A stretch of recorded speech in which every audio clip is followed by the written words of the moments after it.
So welcome everyone to this Thursday night talk at Mountain Cloud.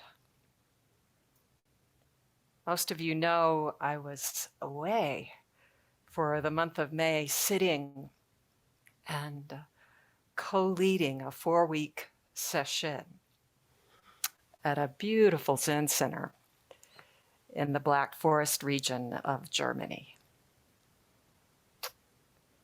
4 weeks of no near or far. Just one sitting.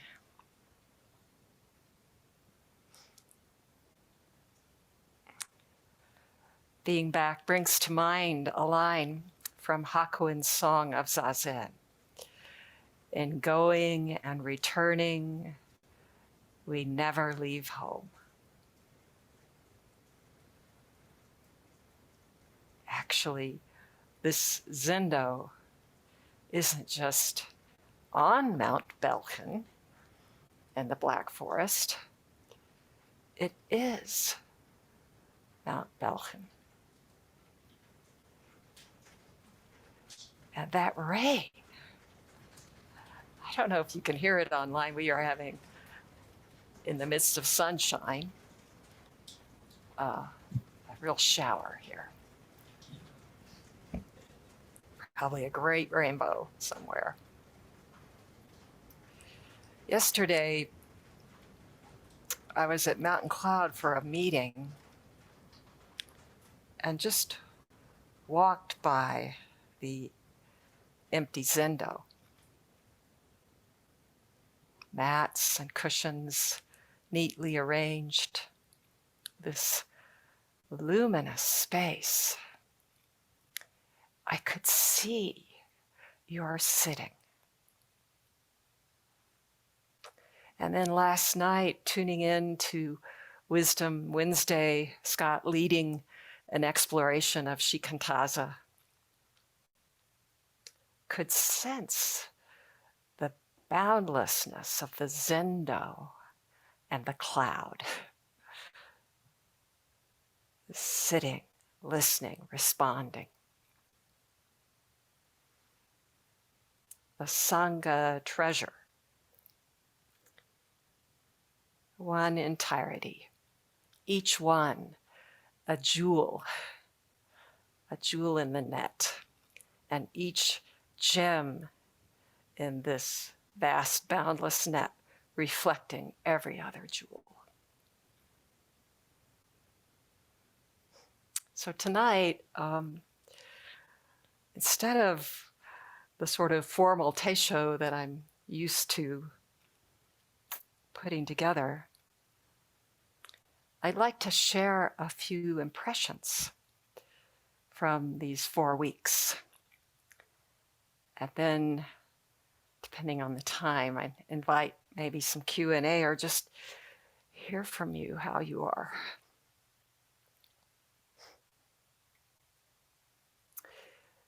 This 4-week session, 8 hours a day of sitting. We called it a mini ango. Ango is this traditional practice for monks of 3 months of intensive, deep, silent practice. So ours was a mini ango. Ango means resting in peace.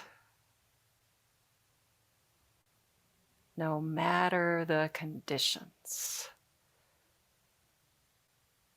touching that peace, resting in things just as they are.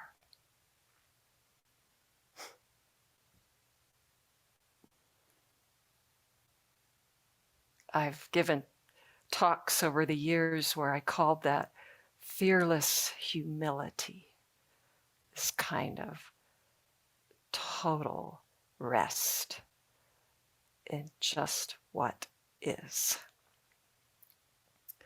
The theme of our mini ango was practice realization, this wonderful phrase that comes from Dogen, with a hyphen when it gets translated.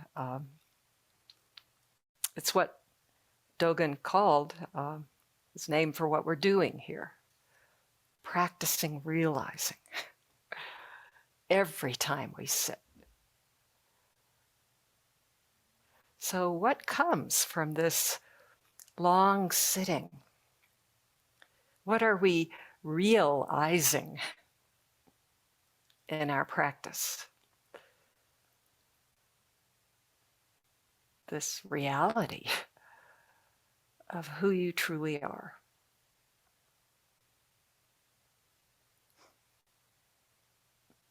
Suddenly flashed on what leapt from my mouth, the first encounter with my first teacher, root teacher, Ruben Habito, said, "What brings you here?" I want to be my true self. How could we not? And yet, practice. Zen calls this true self, your original face, your face before your parents were born, beyond time and space. Elaine McGinnis Roshi liked to call it original spontaneity, this freely functioning in your sitting, in everything that arises. This original nature, incomparably profound and infinitely, or here we say minutely, subtle. A number of masters across the tradition have called this original face radiance. We're going to be looking into that radiance at the sesshin that's coming up for Mountain Cloud the last week of June. Yeah, I can't wait. What is that radiance?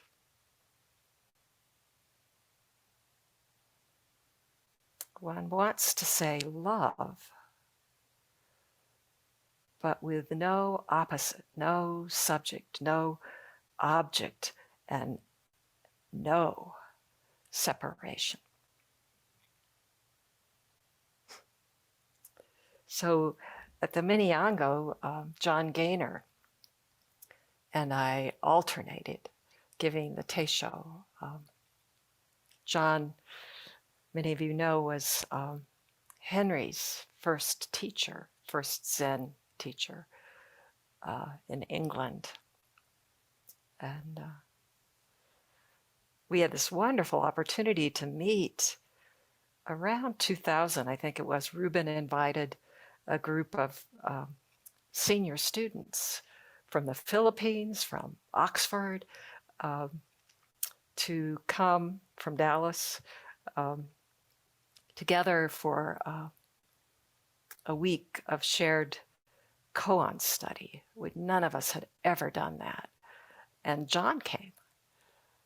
So I, met this wonderful man who had not yet started teaching, but was ripe for it. And was soon thereafter made, started down the path, assistant teacher, etc. So we alternated teisho. John ended each of his talks for this whole 4 weeks with what he called the 3 moos, sort of a play, really, on the meaning of mu, literally no. He also called them the 3 Zen freedoms. So no self, no other, and no separation.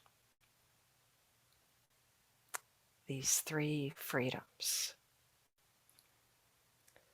What are some of the qualities that we taste as we sit as we rest in and embody, realize this intrinsic freedom. Equanimity, born of this oneness, is absolutely no separation. Equality, each thing, a speck of dust, a mountain,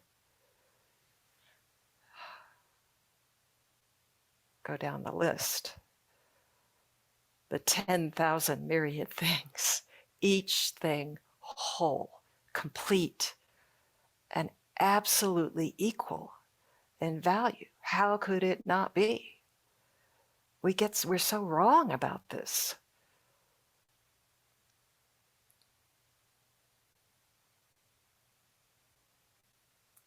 What else comes up? Might be unconditional joy.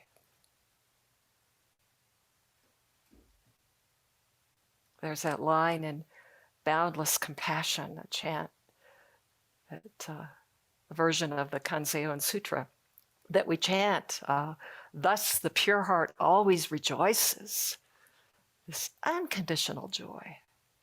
It's just the fabric of this radiance. And gratitude just comes up. Not, I'm thankful for, of course we are. But again, this unconditional gratitude. And as that chant says, boundless compassion. I hear Scott with his guiding, telling us each breath is medicine. Or as one of the sutras puts it, the whole earth is medicine.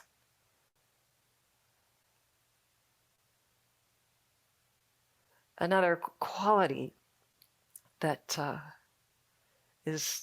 can be so clear is the timelessness of this original face. That all of it is right now. All of it.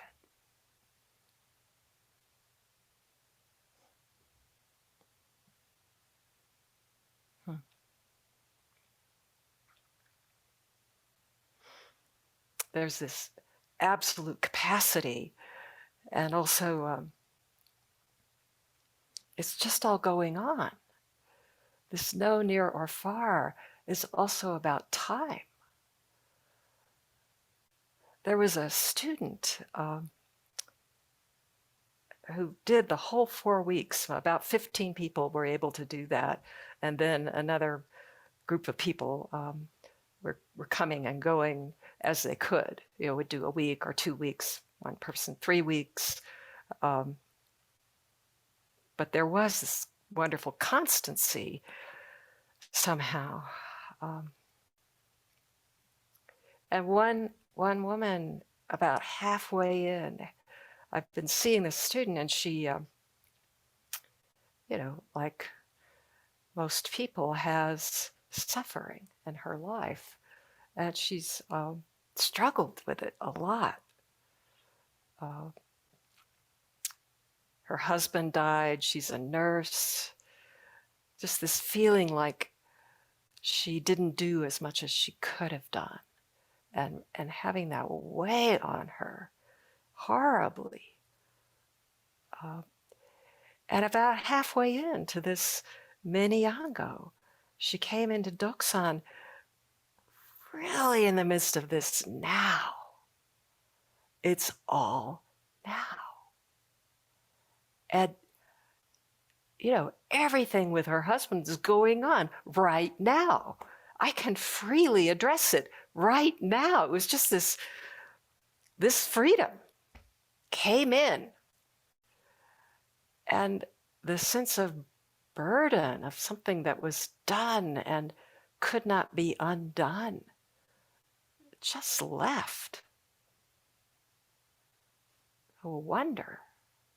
And it's true. We taste it sitting. One of the most touching moments in this mini-ango for me was a talk that John gave. It's about the beginning of the third week. And he turned from Dogen. He's deeply into Dogen, wonderful, sort of intimate mind with Dogen. And he was talking about Dogen and practice realization. And in this talk, he made the turn to koans. But sharing something from his own practice, I know him well and I had never heard this. I'm sure it's evolved. So every time that John sits, which is regular practice, he said that when sitting ends, he runs 3 koans, just a phrase from each, through his mind, just to check. Am I seeing this oneness clearly? This no self, no other, no separation. And so in this talk, he just shared them with us. And the first one, well, the 3, I'll tell you, they were famous. Unman's, or Yunmin's, every day is a good day. Then Master Gensha or Wansha, one bright pearl, just that phrase. Actually, the phrase is about the 10 directions. The 10 directions are one bright pearl. It's one bright pearl. And then Joshu's use the 24 hours. So he just would run these 3 lines through his mind and check. Quite a gathering there. Unman Gensha Joshu.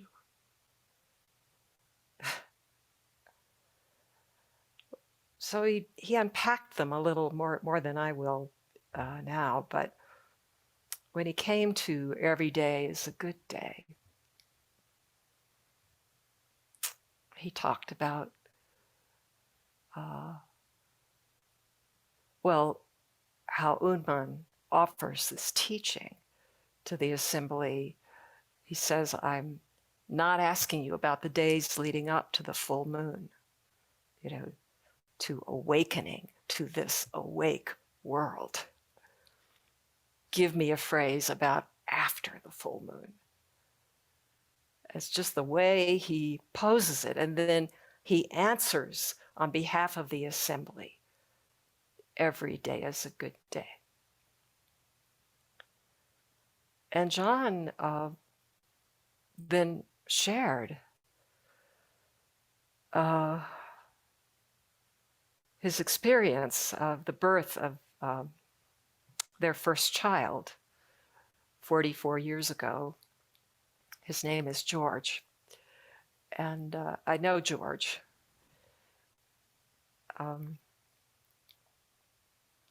The labor was difficult and ended in an emergency C-section, but when he was born, he seemed fine. And then within hours, he started having seizures. And the doctor called John in and invited him to sit down and told him that there would be brain damage. It just wouldn't be good. John said to us, I can never, ever have such a bad day again as what happened to George. And then he said, persist with this practice and come to see this radiance that cannot be divided.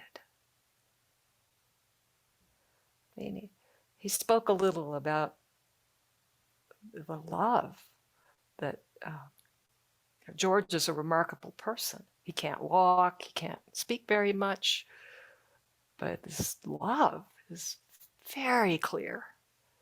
Never complains, hard life. But that even isn't, however beautiful that is, this radiance is just not contingent on anything. It's one, indivisible, and all-pervading. So then comes Gensha with this line springing from his experience of this world. The 10 directions are one bright pearl. 10 directions is like the 8 directions on a compass plus up and down. But what he's really talking about is this whole vast universe. One bright pearl. This luminous, freely flowing, empty radiance. One empty shining, one empty, and it includes all time. So there's this exchange with Joshu and a monk, that the line that John uses, use the 24 hours. This from Joshu. But the exchange that comes from is a monk asked Joshu, during the 24 hours, how is mind put to use? What are you doing with these 24 hours? And Joshu answers, you are being used by the 24 hours, while this old monk is using the 24 hours. And then he asks, which of these times are you talking about? We let ourselves be used by time, tossed about by circumstances. Joshu uses time. All is now, and each moment is now. He's not living in a world where there's anything like separation. Only this moment.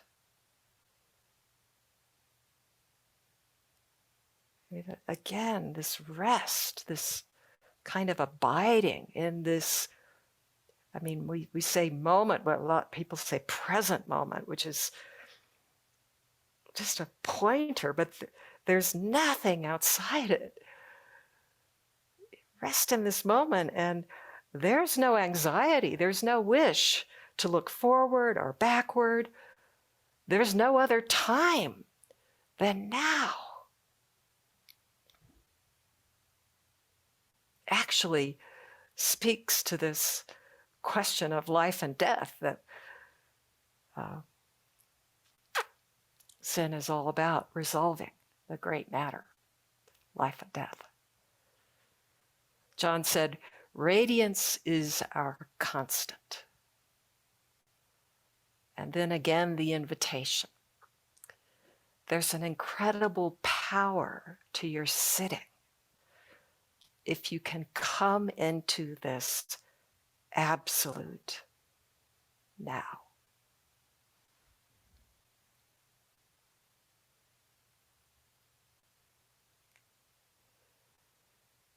I felt that power in John's sitting. It was, we were sitting side by side.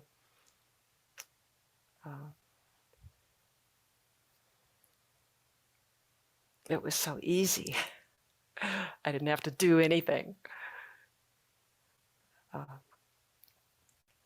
But actually sitting down tonight in the Zendo was no different. John ended this little piece about Joshu and time, use the 24 hours, saying sort of jokingly that one of the reasons Joshu lived so long, 120 years is documented, was the stillness of time, this absolute stillness. And yet we're able to move about so freely.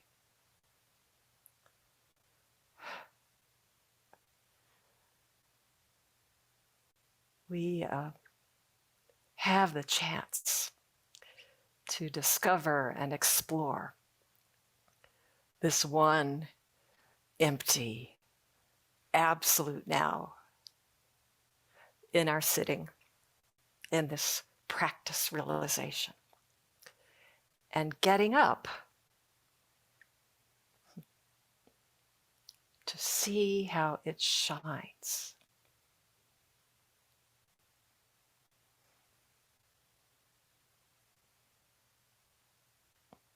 Every breath, every step.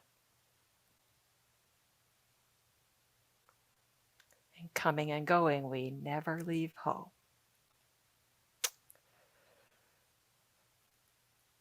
So being home here now, I would love to hear anything that anyone would like to offer or ask. Share about your own practice, or if this has spurred some question. So it is a great joy to be back at I always end these talks giving thanks to each one for your practice and for this shared practice. Scott mentioned this radio interview on Saturday. We actually recorded it today. It's about nuclear disarmament, climate change, those two tipping points, and Zen practice, how it might have something to say to our engagement with the world. So that's in my heart, on my mind. Grateful to the Turtles group for continuing,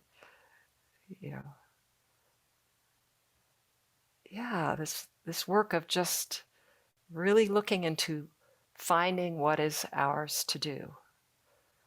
And that kind of work energizes a community. It may be slow, as their name suggests, but it matters. So thank you all for this shared practice.